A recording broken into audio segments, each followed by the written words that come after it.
This formula got me a Ferrari, a Lambo, Porsche, a Dawn, a Rolls Royce, a house, a 15,000 square foot. I've traveled all over the place. So let's get right into it. So there are two areas that you need to figure out in order for you to make $1 million your income. One is the logical side that has to do with math. The other one is the emotional side that has to do with belief. We'll get into this, which is going to be some unique stuff you have not heard before. To make $1 million your income, there's so many different ways that you can break down the math to make $1 million your income. So let's go over here right now, Mario, together. Let's look at the first one. The first one is just sales. So pick any product that you want to sell. You don't have to, it can be insurance, it can be any product you're selling that's $1,000 sale. So if your average commission is $1,000, how many personal sales do you need to make in a month to make $1 million your income? The number is $1,000 is your average commission sale. You need to make 83 sales, which is $83,000 per month. Times 12 months, you're making roughly $1 million your income. That's if you sold everything personally. Now you may be watching this and saying, Pat, there's no way in the world I can sell 83 of these a month. That's why you may need a team or a sales team.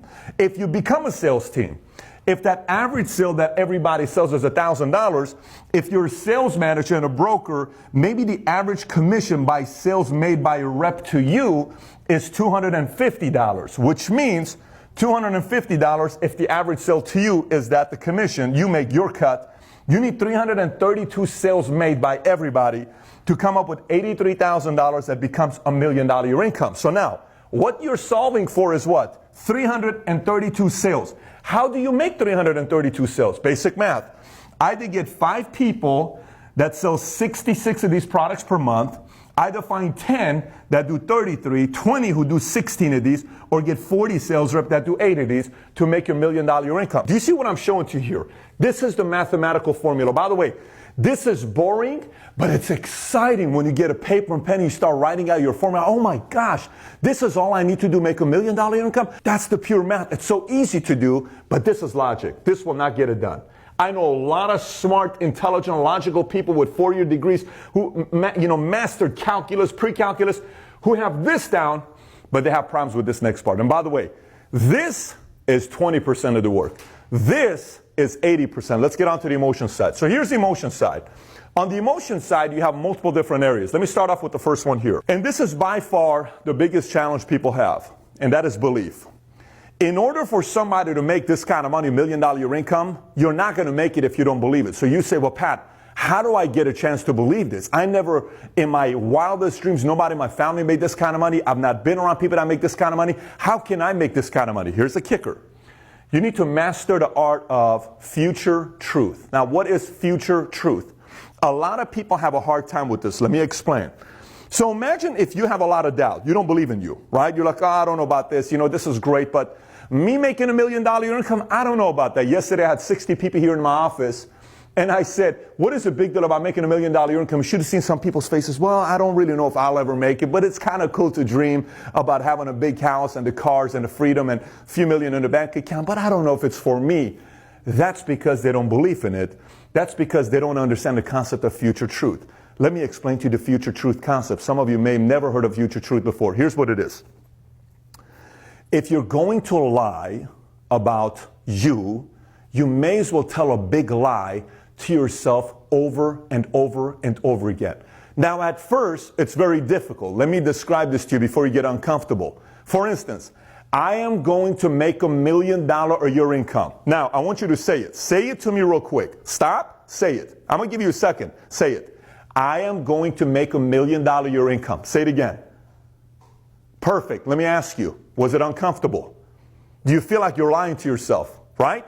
Sometimes people say, well, Pat, I kind of was weird. I feel like I'm lying to myself. If you say, I am amazing, I'm meant to do something big with my life, I'm the guy that's going to go out there and be the hero to my family, that's difficult for some people because they're lying. But it's a current lie, but it's not a future lie. It's a future truth. It is a current lie, but it's a future truth. You see, the more you tell a big lie to yourself over and over and over and over and over again, and eventually believe it, future truth is you're going to make $1 million your income. This is a belief system that is very difficult for most people to do because most people think every kind of lie is a bad lie. No, I'm not telling you to go lie to your wife about some things you're doing on the side or lie to your husband about what you're doing on the side. I'm telling you, tell a good lie. I'm going to make a difference in the world. And you don't believe it. But say it 1,000,000 times. You're going to end up believing it. I'm meant to do something special in my life. There's no way in the world God put me on this planet to just be a regular guy. No way. The blood in here is boiling. I want to do something big with my life. This guy was put on this planet to make a difference. Say it over and over and over and over and over and over again. Convince everybody in the world. The entire time you're just trying to convince one person, and that is you. And that's the game of future truth. And for some of you that are making $4,000 a month for the last 20 years, you really need to start lying to yourself. I'm talking to you. You really need to start this moment, start telling a lie to yourself on how special of a human being you are. Over, and don't expect anybody else to do it. For instance, when you say, honey, I wish you would have told me more nicer things. Mom, how come you don't tell me nicer things? Dad, how come you don't tell me nicer things? Don't wait on them. Start with you. Question everything. Everything.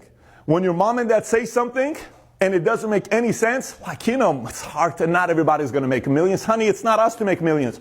Don't sit there and let them say it. Stop them. Listen, Mom, I don't believe you. Dad, I don't want to believe you. Bro, I don't want to believe you. Dude, I'm not with you. I don't want to buy into that concept. Say it to them. Question them. Challenge them. Don't let them get away with it by saying it around you, because if you sit there and you don't question that thing, that means you bought into it. That means you believed it. You got to question the stuff you tell yourself. Stop yourself. Wait a minute. Is that even true? I don't believe you. You to yourself, I don't believe what you're saying, bro. I don't want to believe you.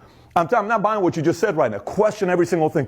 Why do I believe this way? Why do I think this way? Why am I wired this way? Is that thinking even right? Why do I even do this? We had a meeting last week with my staff. This is a different meeting than yesterday. Yesterday's was sales. Last week's was staff. And one of our employees, they were required, every one of them was required to read the book Principle. And if they didn't read it, some of them were going to get fired. And, we had the meeting. So I was speaking about this. And one lady said, well, in this book, what I took away from this book was the fact that I think sometimes in companies, the executives need to understand that everybody's different. And not everybody, does this and does that. I said, ma'am, stop. I said, did you even read the book? No, I didn't read the book. I said, why is it that the first thing you got out of the book is how you can fix everybody around you instead of how you can fix you? You see, the only way your income's going to grow is by focusing all the things that you got to do on you to improve. If you fix you, everybody else around you is going to be fine. But you got to fix you. And I asked the following question. I said, here's a question for you. I said, what's the most money you've ever made in a year? Don't say it publicly. Just think about that number. What is the most money you ever made in a year? Then I said, go back 10 years ago. How much has that income changed and why? Why? Why has that income not changed that much? If 10 years ago you were making $16 an hour, 10 years later you're making $16 an hour, why is that? Why is your market, value in the marketplace the same thing? Is it everybody's fault? Is it the government's fault? Is it your boss's fault, your parents' fault, your kids' fault, your spouse's fault, or your fault? Everything here comes back to you. And it's so hard to do, but you got to face the truth. You ain't going to make $1 million your income. You don't face the truth and realize the issue's right here. And the last item to cover over here, to my left, to your right, is guaranteed formula for success. That is 100% proven for my life and other people I've taught. Outwork, outimprove, outlast, and outstrategize. What you're looking on the screen here, on the screen, look at those four again. What you're looking on the screen here, which of those four things that you're looking at, the outwork, outimprove, outlast, outstrategize, which of those four things do you think comes last? Meaning you'll learn the latest. It's out-strategize. Why? Because that requires a lot of experience. However, the other three, outwork. If a guy works 80 hours a week and you work 40 hours a week, you can't compete with that guy. If you yourself are reading 2, 3, 4 books a month and you're developing your mind and your competitor is not, and he only reads 1 or 2, and you study in industry articles and all this other stuff, and they're not, you're studying how to recruit CEOs, CFOs, COOs, CMOs. What is the best way to stretch this $1 million investment that I got to make this happen? Who should I talk to be part of a group for mentors and CEOs group and all these?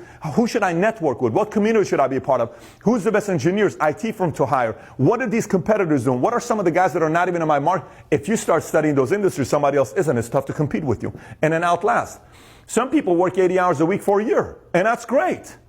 But they can't work 80 hours a week for 3 years. Some work 80 hours a week for 3 years. But you work 80 hours a week for 5 years. You outlasted the guy that did 3 years or 1 year. They can't compete with you because the compounding effort favors you. So these 4 things that you look at on the screen require one thing, and that's discipline. And the discipline part, you don't hear a lot about. That's the things people do when nobody else sees. That's when you win.